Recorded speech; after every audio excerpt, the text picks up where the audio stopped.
ভাই কি তোমরা এনে ঘুমো নাই? কেমনে ঘুমাই? তুই কই আসিলি? এটা কাম ছিল। হ্যাঁ, আপনি যে কামে গেছেন সেটা তো আমি জানি, খবর পাইছি। ফারুক গুলো কামে গেছিলেন আপনি? কোন জায়গায় গেছিলেন, কি কামে গেছিলেন? ভাই তোমারও তো একটা কথা কম হয় নাই। ঘাটে একটা কাম লইছি, ট্রাকে মাল রোড আনলোড করার কাম। তোমার তো সংসার চালাতে অনেক কষ্ট হয়, তাই ভাবছি যে তোমারে কিছু টাকা আর কি যা ইনকাম করো তোমারে দিব। এই লাও।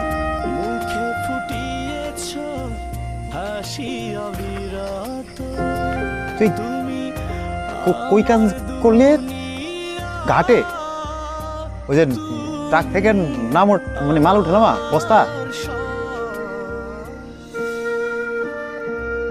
এই ছাগল, এই তুই জীবনে কোনো সময় একটা ইট তুলছস? একটা ইট এখান থেকে নিয়ে গেছিলি? বাজারে ব্যাগ বইছস তুই? হ্যাঁ, তুই কাজ কেমনে করলি? আর তুই করছি ভাই, কোনো